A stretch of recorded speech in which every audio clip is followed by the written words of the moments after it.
Messieurs, c'est dans une béatitude extrême que je vous retrouve aujourd'hui pour continuer cette aventure à l'honneur de Leslie François Maniga sous le thème « Lire pour se changer et changer les autres ». Avec vous, Sandrine Charles, une jeune passionnée de lecture.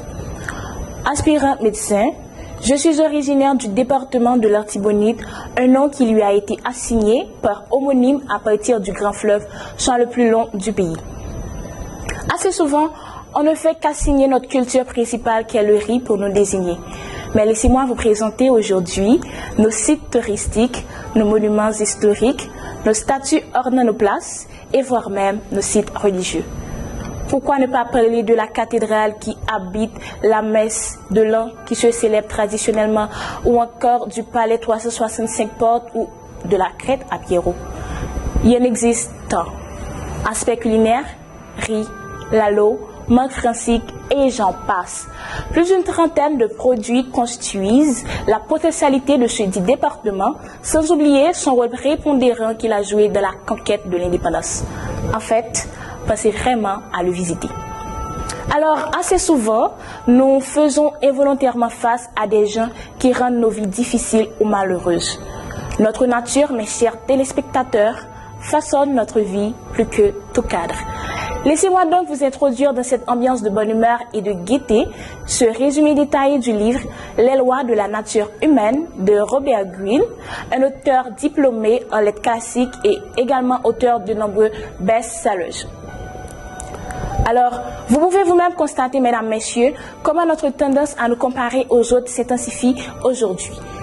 Alors, d'après l'auteur, la nature humaine trouve son origine dans le câblage spécifique de notre cerveau, ce qui pourrait expliquer pourquoi encore aujourd'hui nous demeurons extrêmement sensibles aux humeurs et aux émotions de notre entourage. Loi de l'irrationalité, du narcissisme, du jeu de rôle et j'en passe. Plus de 18 évoqués par l'auteur qui font de nous des gens avisés et plus calmes face aux incrédules de la vie. Ces lois nous offrent des opportunités pour changer nos propres tendances négatives.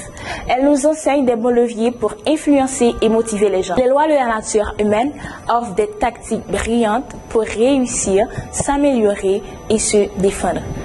Alors, pour moi, il est un décodage du genre humain qui m'a appris à quel point les émotions peuvent dominer et font dévier les gens.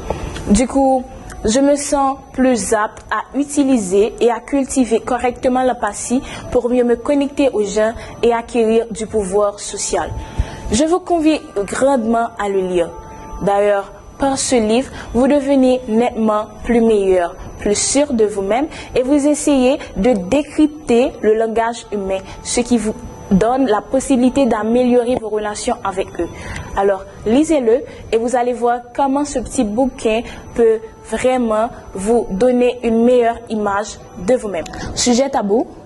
Il préfère plutôt parler d'amour, il préfère parler de tout, sauf de la porte par laquelle les hommes voient le jour. Quelle est la valeur de la vie si la vie n'a pas de prix? Je n'ai pas choisi d'être femme, mais vous avez fixé à ma condition un prix. C'est une histoire dans la grande, c'est une mise en abîme, c'est une histoire dans le temps, dans un espace plutôt intime. C'est une orpheline qui crie ses drames devant vous, messieurs, dames. Je suis une sœur, une mère, une épouse, mais surtout, je suis une femme. 8e merveille, on me proclame. Ironie vu que mes entrailles, on les condamne. Affaire de dame, disent-ils, cette tache rouge sur ma jupe puis cette odeur caractéristique. C'est une histoire héréditaire, c'est une mise en rime. Sujet tabou, il préfère plutôt parler d'amour, il préfère parler de tout sauf de la porte par laquelle les hommes voient le jour. Quelle est la valeur de la vie si la vie n'a pas de prix? Un prix que je ne suis pas toujours capable de payer. Alors messieurs, si n'être femme est un crime, moi, je plaide coupable. Mais si le droit peut me permettre de manger à votre table, alors messieurs, je proteste. Dirigeants, offrez à cette jeunesse un issue de secours de ce trou de désespoir. Plus de guerre, de corruption, de sang. Nous voulons renaître. En ce sens, offrez-nous plus d'activités et un rapport aux livres dans les écoles, dans nos communes, dans nos bibliothèques, voire même dans les centres d'incarcération. Je ne saurais terminer sans prendre du temps pour remercier le Regroupement national des étudiants haïtiens pour cette initiative ô combien louable qui nous permet de faire la promotion de la lecture des livres et vous inciter, vous jeunes, à vous y mettre également.